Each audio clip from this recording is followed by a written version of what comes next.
Nafikiri sio kama tayari Berkane na officials wa ile mechi wamesha file complaint kwa Kakafu, na zilikuwa ni complaint sahihi, sababu sio vitendo vya kiungwana ambavyo vimefanyika. Binafsi nimeshangaa sana, nimeshangaa mno, matusi makubwa. Ile yote nataka kukwambia ni kuhamisha burden. Yaani watu waone wana hasira, uone wameonewa, lakini wanajua wanachokifanya. Lakini pia kuna mashabiki ambao kwa jezi za Yanga walipigwa na kuchanywa jezi za Yanga zilichanywa. Sasa ni mpira wapi huo? Wewe uliona wapi? Yaani tufikiaje huko? Hivi ukiwa una quality utafanya yote hayo? Yanga amecheza pale na Mamelodi.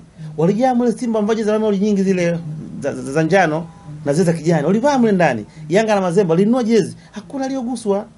Sababu kinachoamua ni quality. Sawa, kwa nafikiri ni mambo ambayo mpaka nashangaa kuona kwamba mamlaka zimekaa kimya. Nashangaa sijui kwa nini wanawaza nini, lakini ni vitendo ambavyo vinatakiwa vikemewe kwa sababu vina afya vyote. Na nafikiri kilichofanyika, CAF sio TFF yetu. Ni lazima watachukua hatua na kuna watu watawajibishwa na klabu pia itawajibishwa pia, kwa sababu haikuwa na sababu. Uwezi ukalalamika unaonewa kwa timu ile. Yaani leo hii Simba na Berkane, Simba unaona na Berkane.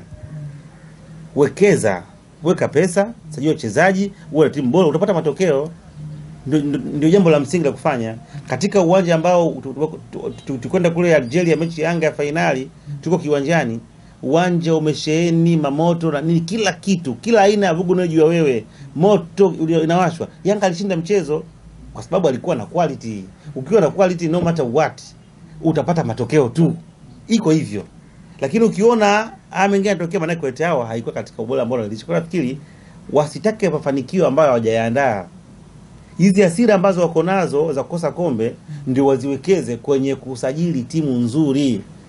Ndio jambo la msingi. Lakini vinginevyo mtapiga watu, mtatesha maisha ya watu, mtakwenda kuharibu amani kwa mambo ambayo hayana msingi wote. Kwa mimi nilifikiria itakiwa mshukuru Mungu kwa sababu hata kuingia finali hawakudeserve kucheza finali. Okay, labda swali la mwisho. Unaiona Simba kuingia finali kwa mara nyingine tena? Maana tumeona msemaji wao akisema kwamba msimu ujao wataingia tena finali na itakuwa ndo tabia yao. Kwa kikosi cha Simba chini ya kocha Fadlu, unakitazamia kuingia finali kwa mara nyingine tena msimu ujao? Wakirekebisha mapungufu walionayo, ni timu inaweza kufika finali. Lakini sivyo kama vile ambavyo wanataka maneno yao yaende kwenye uhalisia, sio kweli. Kuzungumza wanazungumza. Hata waliandika hii tunabeba na hawajabeba. Sawa, na vitu vingine vingi ambavyo vinaendelea. Kwa hiyo kufanikiwa kupo kwa sababu ni timu ya mpira, ina strategy na mipango yake. Kama wataamua kusajili wakavunja benki, they can do it. Why not? Lakini sio kwa maneno na kuaminisha watu uongo na kuwafanya watu waamini mambo ambayo siyowezekana, haiwezi kuwasaidia. Mpira ni mchezo wa wazi, wote tunauona. Sawa? Na kuna wengine wanauangalia kihisia, wengine tunauangalia mpira kwa maana ya mchezo wa soka.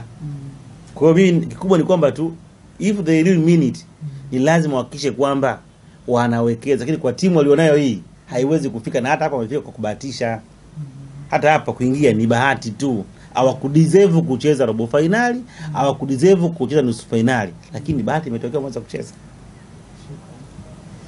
Kana muda. Haina no.